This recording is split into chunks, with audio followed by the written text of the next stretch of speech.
everyone is interested in good health. Everyone is interested in preserving his own health and that of his family and friends. That's why we have these meetings, to give you the facts which will help you to guard against illness, which may cause suffering and unhappiness for you and your families. Medical science is hard at work, fighting to prevent suffering, preserve health, prolong life. But that's only half the battle.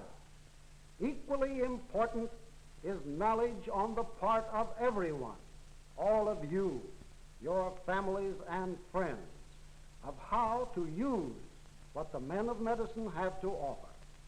Time and again, science has found a strong weapon against a disease only to have it rendered useless because people did not know how to use it. In a broad sense, this very situation exists today. One of the most prevalent of all serious diseases is still causing tremendous suffering and working widespread damage to our national health. May we have the slides, please? Thanks to the microscope, physicians and other students of science have learned to recognize many of the germs which invade the body. Among the many types of germs are these biscuit-shaped invaders called the coccus group. This coccus group includes these: the streptococcus, the cause of many skin and internal diseases, and these, the pneumococcus, the cause of pneumonia, and this is the staphylococcus, which causes boils and carbuncles. Another important member of the coccus family is this fellow, the gonococcus, which causes vaginitis, ophthalmia neonatorum, frequently called baby's sore eyes, and gonorrhea, the widespread disease with which we are concerned at this meeting. Lights, please. The gonococcus is a weakling when it is on the body surface and can be destroyed by soap and water and most antiseptics. But once entrenched in the tissues, it is stubborn and dangerous. Gonorrhea has caused more suffering than any of us would care to think about. Thousands of women have had serious operations. Unnumbered marriages are childless. A tremendous number of people are blind because this disease, a disease which medical science can cure, is still the most prevalent of all serious human ailments. Like many other diseases, gonorrhea begins its attack on the body as an acute inflammation. The germs gain a foothold in the mucous membrane which line the sex or urinary organs, and after a few days cause swelling, tenderness, and a discharge. The disease often spreads to the internal parts. In a female, the organs of reproduction are frequently involved, causing great pain and disability. The tubes through which the ovum or egg passes may become permanently closed. If this happens, the woman cannot become a mother. In the male, the same kind of damage often occurs. The narrow tubes through which sperm or seed passes may be permanently blocked. This prevents the man from ever becoming a father. For this reason, gonorrhea is called the great sterilizer. When the disease is allowed to go unchecked, it often attacks more remote parts of the body: the heart, the kidneys, the joints, may suffer serious injury. Gonorrhea is one of the oldest afflictions of man. For centuries, it was confused with syphilis.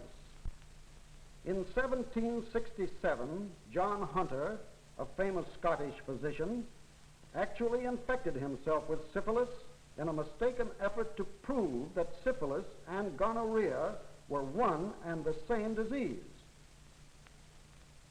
It was not until 70 years later that Philippe Ricord, working in Paris, demonstrated conclusively that syphilis and gonorrhea are two quite different diseases.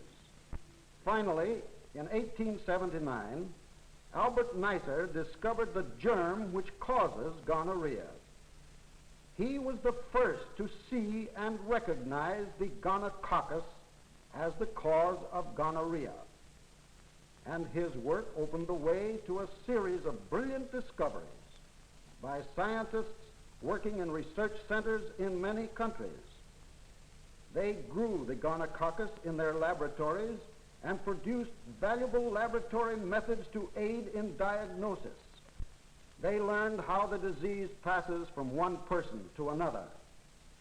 They learned that now, as in past centuries, gonorrhea is spread to men mainly by infected prostitutes and by infected men to their wives and families. It spreads almost always by sex contacts, although little girls may sometimes be infected from towels or clothing carrying the gonococcus. One of the great gifts of science to humanity has been the discovery that a silver solution dropped into the eyes of babies born of mothers who have gonorrhea prevents infection and blindness. Until recently, the treatment and cure of gonorrhea was slow and expensive. Hundreds of drugs and dozens of instruments have been used. None was satisfactory. But science, ever searching, has found new methods. One of these is a method which raises the body temperature to fever level, resulting in destruction of the gonococcus. But this fever treatment is reserved for a few resistant cases. The newest weapon is a group of chemical compounds popularly called the sulfa drugs, which are revolutionizing the fight against the gonococcus. Today, modern treatment under a physician's care cures at least 8 out of 10 cases, cures and stops the spread of the disease. Medical and chemical research have already done wonders, but they are continuing the task of developing even better and safer methods of treatment. But though these drugs are effective, they are not without danger. Serious results and even deaths have occurred when they were taken without the guidance of a physician and the various examinations he makes for the safety of his patients. An infected patient must always remember that a physician is needed to cure and prevent the spread of gonorrhea. Avoid advertised remedies. Avoid quacks. Don't attempt self-treatment. All are extremely dangerous. Mere disappearance of symptoms does not mean that the patient is well. Only laboratory tests can finally determine that. And only a physician can be trusted to administer safe and effective treatment. Yes, most cases of gonorrhea can be cured quickly and easily.